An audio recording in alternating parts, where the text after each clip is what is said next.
Good morning, students. This is Nandita Singh from Lokmanya Tilak School. I am going to explain you chapter 7 of English literature.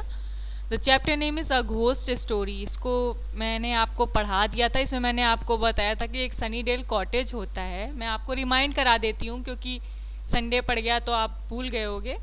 तो इस story में क्या था कि एक सनीडेल cottage रहता है. सनीडेल कॉटेज एक विलेज में रहता है. तो वहाँ पर क्या होता है, एक टेनेंट्स मीन्स वहाँ पर किराएदार आते हैं, मिस्टर एंड मिसेस हापर. तो वो एक दिन बैठे रहते, चाय पीते रहते, तो उन्हें कुछ आवाज़ सुनाई देती है. तो वो जा कर के देखते हैं, उनको कुछ नहीं मिलता है. फिर वो क्या होता है कि जब मिस्टर हापर वहाँ पर नीचे जाते हैं, कॉटेज के बैक साइड में जाते हैं, तो उनको एक पर्सन मिलता है, एक मैन मिलता है जो कि ब्लैक क्लोक पहने, ब्लैक ओवरकोट पहने खड़ा रहता है और उसका चेहरा उसका सर ढका रहता है. तो वो कहता है कि मैं घोस्ट हूँ जो कि मैं 200 साल से हर मंथ के स्टार्टिंग में यहाँ पर दिखाई देता हूँ. तो मिस्टर हार्पर बहुत डर जाते हैं. और फिर उसके बाद वो कहता है कि मिस्टर हार्पर पूछते हैं कि मैं तुम्हारे लिए क्या करूं, मतलब तुम यहाँ क्यों आए हो. तो मैंने घोस्ट को कभी भी अपनी लाइफ में नहीं देखा. तो घोस्ट उससे कहता है कि मैं तुम्हारा एक अच्छा दोस्त बन सकता हूँ और तुम मुझे कॉफ़ी पर बुला सकते हो. फायर साइड मुझे बहुत पसंद है, मैं फायर साइड जिसके घर में होता है वहीं पर जाता हूँ. तो उसने कहा कि मैं फ्रेंडली हूँ और मैं सबके घर पर जाता हूँ. तो वो कहता है ठीक है, और फिर वो वहाँ से जाता है, अपनी वाइफ को बताता है कि मैं एक घोस्ट से मिला हूँ, मैंने उसको कॉफ़ी पर बुलाया है. तो उसकी वाइफ सोचती है कि ये पागल हो गया है और फिर कहती है कि तुमको डॉक्टर के पास लेके जाना पड़ेगा, तुम्हारा इलाज कराना पड़ेगा, या तो तुमने ड्रिंक की है. तो उसकी वाइफ उस पर विश्वास नहीं करती. फिर अचानक से वो लोग बात करते रहते, तो वहाँ पर एक फ्लैश लाइट आती है और कुछ सेकंड में और चिमनी से कुछ स्मोक आता है. स्मोक मीन्स धुआं वहाँ पर आता है. और वो कौन रहता है, विलियम. तो विलियम यानी कि घोस्ट रहता है. तो मैरी उसको देख करके काफ़ी डर जाती है. फिर वो कहती है कि हम इस कॉटेज में कभी नहीं रहेंगे और हम इस कॉटेज को कल सुबह ही बेच देंगे.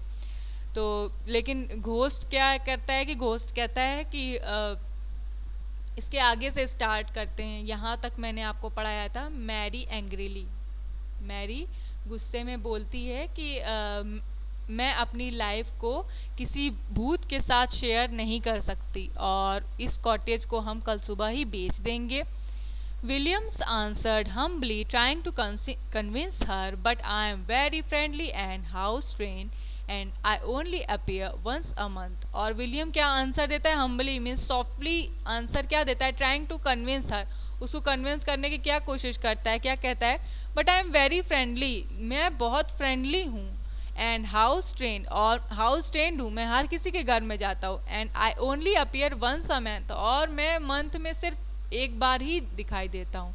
But Mary refuse to be friends and the next day the cottage was up for sale. लेकिन मैरी इस बात को नहीं मानती, उसको फ्रेंड बनाने को तैयार नहीं होती. और नेक्स्ट डे क्या करती, cottage was up for cell, और नेक्स्ट डे कॉटेज को सेल के लिए छोड़ देती है, मतलब उसको सेल करने को सोचती है. Soon after the for sale sign went up, और जल्दी ही क्या होता है, इसके बाद फॉर सेल नाम का साइन वहाँ पर लग जाता है. A cloaked figure went into the office of the building society on Sunnydale High Street. क्या होता है, a cloaked figure. Cloaked figure means जो क्लोक में होता था. कौन होता था, घोस्ट, मिस्टर विलियम्स. तो वो क्या होता है, went into the office of the building society on Sunnydale High Street. Means जब वहाँ पर ऑक्शन होता रहता है, जब उसके कॉटेज को सेल किया जाता है, तो वो जो घोस्ट रहता है, क्लोक्ड फिगर रहता है, वो वहाँ पर ऑफिस में उस बिल्डिंग की सोसाइटी के ऑफिस में जा कर के बैठ जाता है. I would like to inquire about the cottage for sale in the village, he asked the clerk. और फिर जो क्लर्क रहता है वहाँ पर सोसाइटी का, उससे क्या पूछता है कि I would like to inquire about the cottage, मैं कॉटेज के बारे में जानना चाहता हूँ, इसको खरीदना चाहता हूँ. For sale in the village, और इस गांव में जो कॉटेज है मैं उसके बारे में जानना चाहता हूँ और उसे खरीदना चाहता हूँ.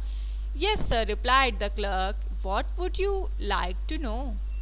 और क्लर्क क्या रिप्लाई करता है? Yes sir, what would you like to no?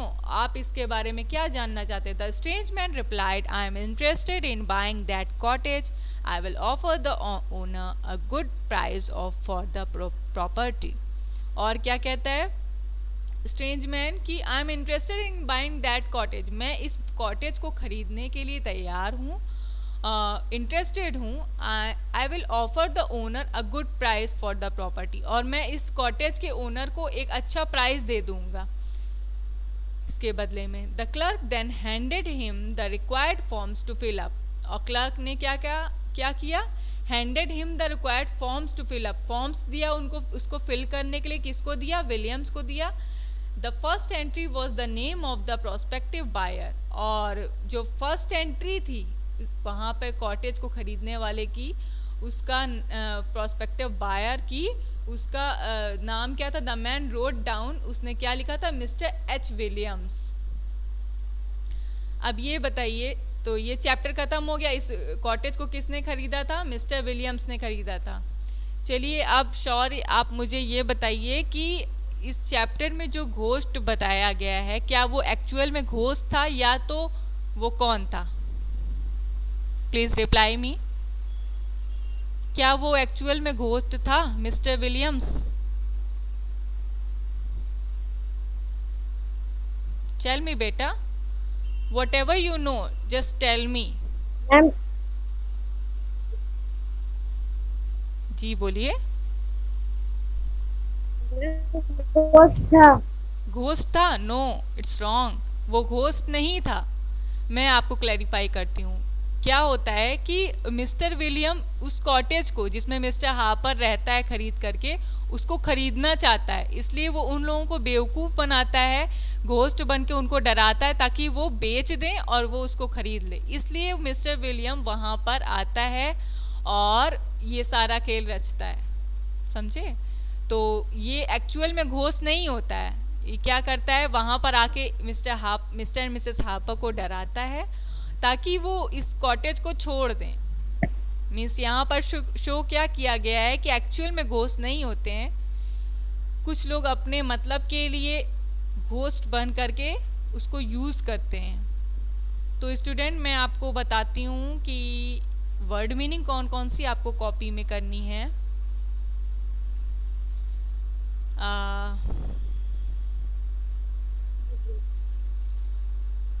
Tenant, swung, dismal,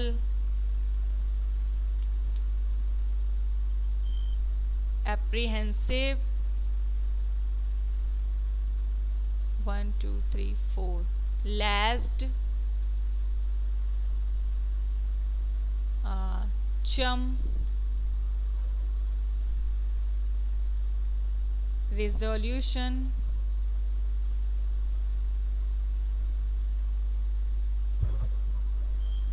get your skates on, prospective,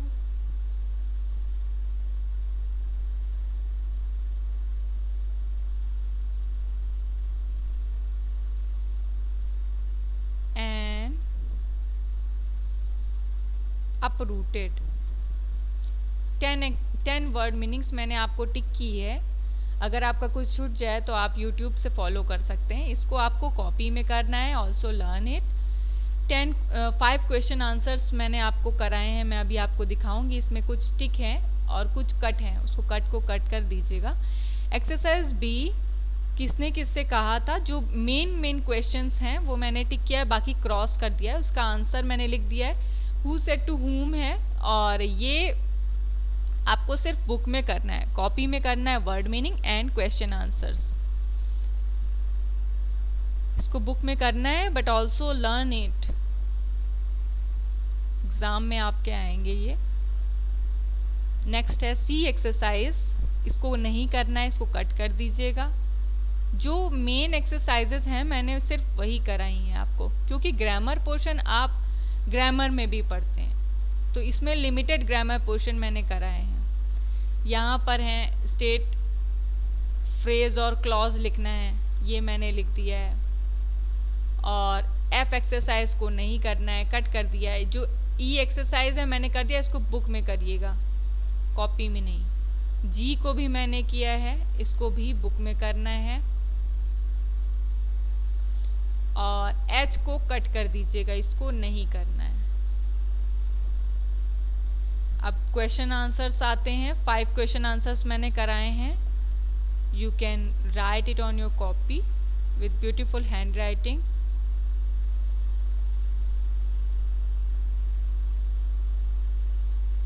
आप इसे पॉज करके लिख सकते हैं। चलिए नेक्स्ट क्लास में मैं नेक्स्ट चैप्टर के साथ आऊँगी। Till then goodbye and take care.